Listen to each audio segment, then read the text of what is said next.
You would have made a good lawyer, and I would have been proud to have you practice in front of me in this court. But you chose another path. This was the famous statement made by Judge Edward Cowart to Ted Bundy during his trial. What makes a highly intelligent, calm, and charismatic person choose a life of crime instead of using those traits for something positive? Ted Bundy was born on November the 24th, 1946 in Burlington. His real name was Theodore Robert Cowell. During his youth, he appeared to be a completely normal person, a university student interested in law and politics, speaking with confidence and calmness. Many people described him as intelligent, quiet, and well-mannered, which is why no one could have imagined that he would become one of the most notorious serial killers in United States history.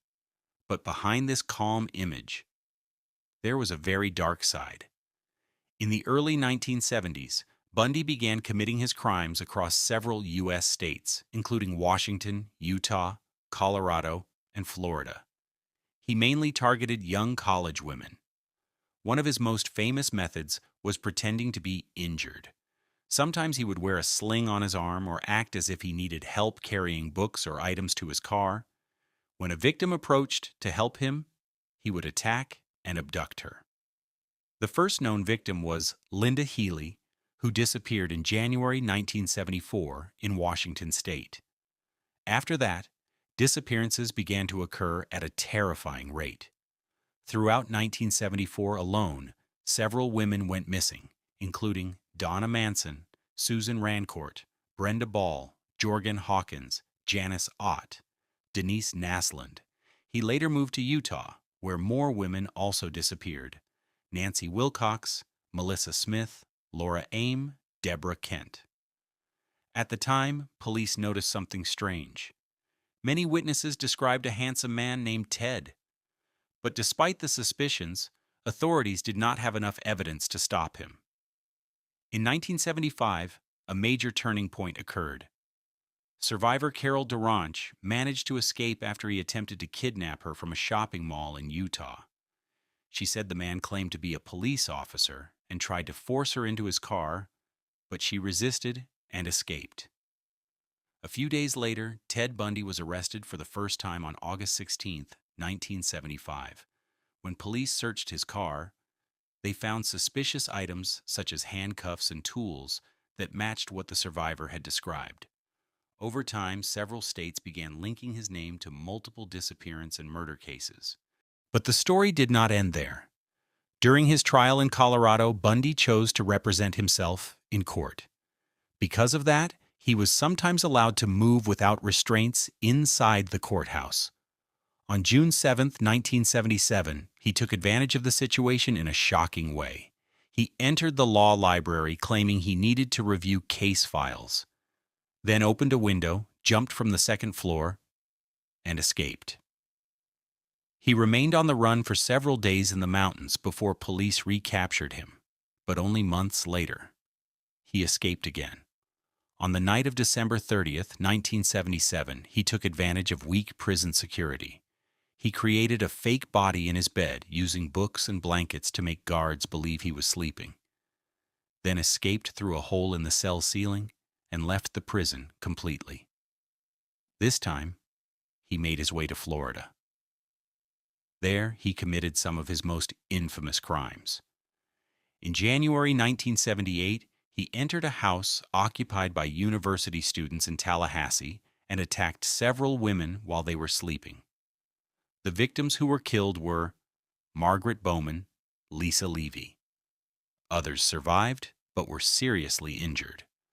A few weeks later, he kidnapped a 12-year-old girl named Kimberly Leach, who became his last known victim. On February 15, 1978, he was stopped by a police officer in Florida due to a stolen vehicle. When his identity was discovered, his long series of escapes and killings finally came to an end. His trial became one of the most famous in American history and was broadcast live on television. Strangely, Bundy tried to present himself with great confidence during the trial, often speaking as if he were an experienced lawyer. He even smiled at times and remained calm in front of the cameras, shocking people with the contrast between his appearance and his crimes. But the evidence against him was very strong, especially bite mark evidence linking him to one of the victims, along with survivor and witness testimonies. After his conviction, Judge Edward Cowart famously said to Ted Bundy, "You would have made a good lawyer, and I would have been proud to have you practice in front of me in this court. But you chose another path." He was then sentenced to death.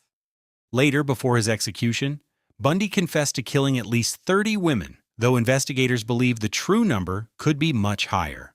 On January 24, 1989, he was executed in the electric chair at a Florida prison at the age of 42. Ted Bundy is described as having traits of psychopathy and narcissism, most notably extreme manipulation, lack of empathy, and the ability to deceive others even in critical situations. He also consistently denied responsibility for his crimes, instead blaming external factors such as society, the media, and his childhood. His analysis shows a clear pattern of reshaping reality to justify his actions and avoid feelings of guilt. In interviews conducted years before his execution, Ted Bundy said that he was not a drifter or an alcoholic, nor someone who spent his time in bars, but rather that he grew up in what appeared to be a normal household. However, he also mentioned that during his teenage years, he would sometimes come across pornographic magazines and materials discarded near his home or in certain stores. He claimed that early exposure to some violent content gradually influenced his fantasies and later behavior, while also insisting that he did not hold it fully responsible for the crimes he committed. To this day, Ted Bundy's story remains one of the most disturbing criminal cases in American history. Not only because of the number of victims, but because many people said his appearance and behavior did not match the common image of a serial killer. But behind that calm face was one of the most dangerous criminal figures of the 20th century.